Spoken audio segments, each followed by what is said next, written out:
Chers maîtres, chers confrères, permettez-moi de vous présenter le sujet intitulé Les anomalies d'insertion placentaire.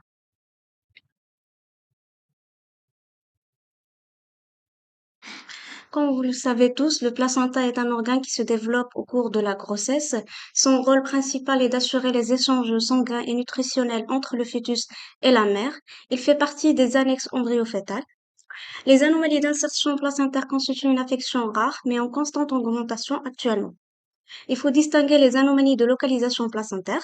Lorsqu'une partie du placenta s'insère sur le segment inférieur, ils sont les plus fréquentes, et les anomalies d'adhésion placentaire, ils sont plus rares, ils sont classifiés en fonction de la profondeur d'invasion du myomètre. La césarienne ou l'avortement provoqué ou l'antécédent de placenta prévia constituent les principaux facteurs de risque de survenue d'anomalies placentaires à côté du tabagisme, d'âge maternel avancé et d'infections pelviennes. Ainsi, au-delà de 4 hystérectomies, le risque d'accrétisation est de 10% s'il n'est pas associé à une anomalie de localisation. Ce risque augmente à 60% quand il est associé à un placenta prévia. Le pronostic il est dramatique compte tenu des complications hémorragiques, d'où l'intérêt du dépistage anténatal qui se fait par l'imagerie, en particulier l'échographie Doppler et, au besoin, une IRM. Passons au rappel anatomique. Le placenta se développe en parallèle avec la croissance du fœtus. Il couvre 15 à 30% de la surface utérine. À terme, il se présente comme un disque ovalaire. On lui distingue deux faces, une face maternelle où, euh, qui contient la plaque basale et une face fœtale contient la plaque choriale et le cordon ombilical. Le sang fœtal arrive au placenta par les deux artères ombilicales et circule dans les villosités séparées du sang maternel par la chambre intervilleuse. Dans chaque villosité se trouve un réseau capillaire fœtal et puis le sang repart du placenta par une veine ombilicale. Il faut savoir que la plaque basale doit toujours protéger les interfaces materno-fœtales et garder une séparation entre les villosités choriales et le myomètre. Toute défaillance de ce système entraîne une anomalie d'adhésion. Aussi, l'implantation de placenta peut être variable dans l'utérus, mais sa localisation doit toujours rester à distance de l'orifice interne. Et toute défaillance de ce système entraîne les anomalies de localisation. Quelques variantes anatomiques qu'il faudra connaître. Tout d'abord, le placenta circumvalta. Il est caractérisé par une plaque choriale qui est inférieure à la plaque basale. Le risque, c'est la rupture prématurée des membranes et l'hémorragie. Le placenta syncytiorate caractérisé par la présence d'un lobe accessoire. Le risque, c'est la rétention placentaire et il faut toujours analyser l'insertion du cordon et rechercher un vasa prévia. Qu'est-ce qu'un vasa prévia? C'est la présence de vaisseaux qui relient les deux lobes et ils sont en regard de l'orifice interne du col et le risque, c'est l'hémorragie. Le placenta bilobé ou bipartita, là aussi le risque c'est la rétention placentaire et il faut toujours rechercher un vasa prévia. Passons aux moyens d'exploration. L'échographie est l'examen à réaliser en première intention devant toute suspicion d'anomalie placentaire. Elle a l'avantage d'être facile, anodin et accessible. On commence toujours l'examen par la voie suspubienne avec une vessie en bonne réplétion et on réalise un balayage méthodique. L'examen peut se poursuivre par une onde vaginale pour mieux analyser la limite inférieure de l'insertion placentaire, surtout dans le cas de placenta postérieur ou de placenta prévia. L'échographie permet donc d'analyser la structure du placenta. Ce dernier est identifié à partir de la 11e semaine d'aménorrhée. Il a une forme semi-lunaire, hyperéchogène, homogène. Il devient progressivement hétérogène au cours de la grossesse, ce qui identifie la maturation placentaire. On lui décrit trois parties: la plaque basale, sous forme d'un liseré hypoéchogène, la plaque choriale et le tissu placentaire. La classification de Granum détermine la maturation placentaire. On décrit 4 grades. Le grade 0, caractérisé par une plaque basale qui est fine, une plaque choriale qui est lisse et une structure qui est homogène. Le grade 1, caractérisé par une plaque choriale qui est légèrement ondulée, siège de quelques densités focales dispersées. Le grade 2, la plaque choriale contient des incisures avec des calcifications regroupées le long de la plaque basale. Et le grade 3 contient les lacunes dans les cotylédons et des calcifications intercotylédones.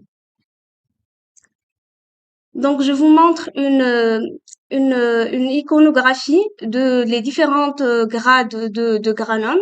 Là, c'est un grade 0. On a la surface qui est lisse, elle est homogène. Le grade 1 caractérisé par la présence de quelques densités focales avec des ondulations de la plaque choriale.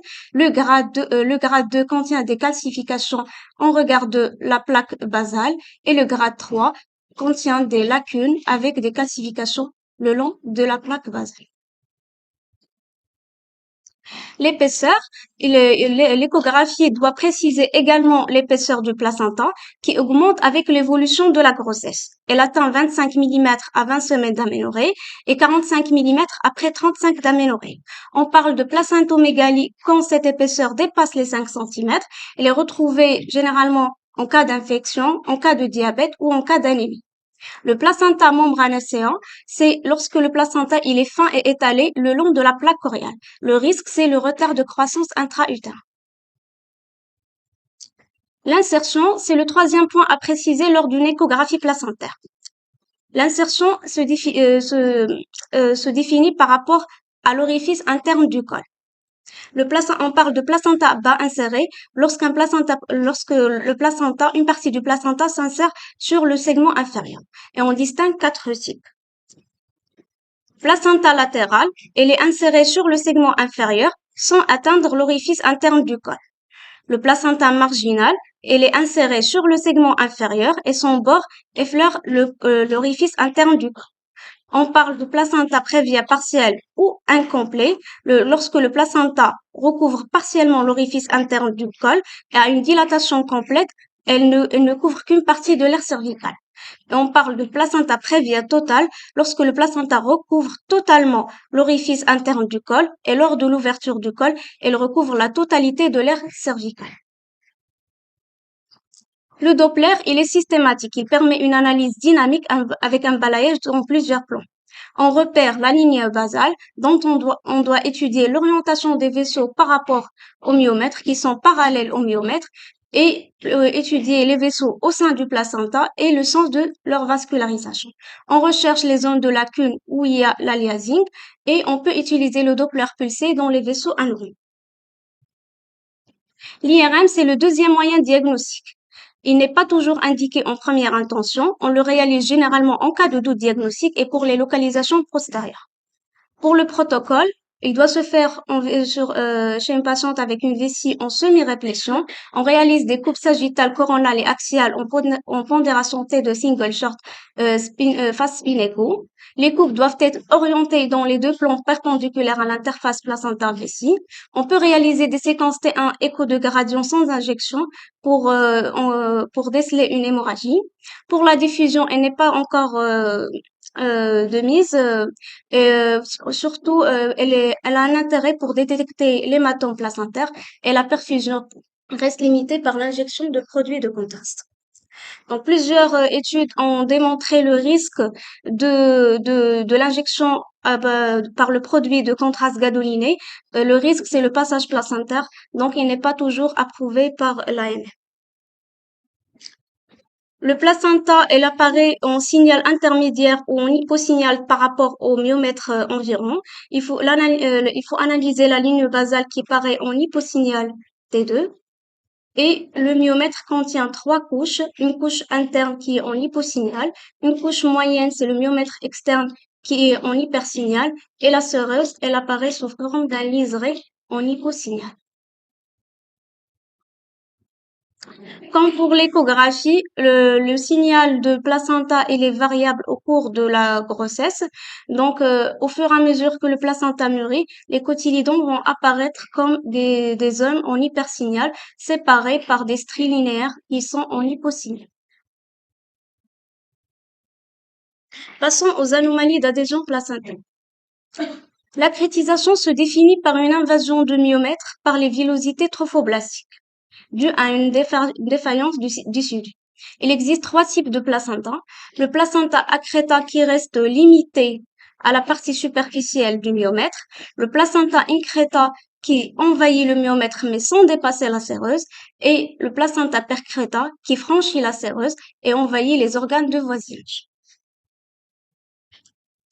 Donc, les signes échographiques qu'on doit rechercher, c'est le bombement placentaire, la présence de lacunes placentaires avec un flux turbulent, l'amincissement myométrial qui est inférieur à 1 millimètre et l'irrégularité des parois vésicales et une vascularisation anarchique au sein, à l'interface vessie-utérus. Voici quelques exemples de ces signes qu'on vient de citer. Donc, les lacunes qu'on retrouve ici, la vascularisation anarchique au sein des lacunes, l'amincissement myométrial avec la perte de l'interface ou l'espace clair rétroplacentaire et la vascularisation qui est perpendiculaire à l'interface myomètre-vessie, réalisant un aspect en pont. Là aussi, et on retrouve l'aliasing qui signe l'invasion l'interruption pardon de l'interface et probablement une invasion vésicale. Là, il y a une interruption de l'interface myomètre vessie avec une vascularisation qui est anarchique. En ce qui concerne l'IRM placentaire, donc les signes à rechercher, c'est l'utérus saillant, le signal hétérogène avec la présence de bandes noires intraplacentaires, la perte de la continuité myométriale, l'attraction vésicale et la visualisation directe de l'invasion des organes les organes pelviens. Donc, pour l'hétérogénéité placentaire et les bandes de sang, ces images illustrent ceci. On a un placenta qui est hétérogène, qui renferme des bandes sang qu'il faudra différencier des cloisons intercotylédoïdiennes. Donc, ces bandes, ils sont épaisses et ils dépassent le 1 cm, alors que les cloisons intercotylédoïdiennes, ils sont beaucoup plus fines. L'amincissement myométrial, c'est un signe qu'on retrouve toujours, mais qui n'est pas, qui a une faible sensibilité et spécificité, car le myomètre, il s'amincit au cours de la grossesse. La perte de l'interface, je m'excuse la perte de l'interface myométriale, donc, qu'on retrouve ici. Un utérus saillant, il a un aspect en sablier dû à la présence du segment, à l'élargissement, pardon, du segment inférieur occupé par le placenta qui est bas inséré. Et enfin, l'envahissement vésical et le tentine vésical lorsque la vessie elle est étirée vers le haut et avec un dôme qui est pointu. Ceci il n'est pas spécifique, il est sensible mais non spécifique car il peut être retrouvé dans d'autres situations pathologiques comme la cicatrice d'endométriose. Donc, récapitulons. Donc, commencez toujours par votre examen par un interrogatoire minutieux afin de rechercher les principaux facteurs de risque, l'antécédent de césarienne ou d'avortement provoqué ou l'antécédent de placenta prévient. Ensuite, bien analyser le placenta, voir sa structure, son insertion et mesurer son épaisseur. En cas de placenta bas inséré, il faudra rechercher les signes d'invasion sur l'échographie qui sont les lacunes placentaires, l'amincissement placentaire, la perte de l'espace clair rétroplacentaire et la vascularisation anarchique à l'interface utérus-vessie. Si l'échographie n'est pas concluante, il faudra passer à l'IRM pour rechercher les autres signes qui sont beaucoup plus spécifiques. Donc, en conclusion, un examen du placenta précisant sa localisation et sa structure est recommandé par le Comité national de technique de l'échographie de dépistage prénatal au cours des échographies de deuxième et troisième trimestre. En cas de placenta bas inséré, un examen échographique de référence doit être réalisé couplé au Doppler couleur qui doit être de bonne qualité. Rechercher les critères sémiologiques d'une éventuelle invasion placentaire. L'IRM placentaire n'est demandé qu'en cas de doute diagnostique ou pour les localisations postérieures. Il ne faut pas oublier que le pronostic materno-fœtal peut être engagé compte tenu de risque hémorragique qui est élevé. Je vous remercie pour votre attention.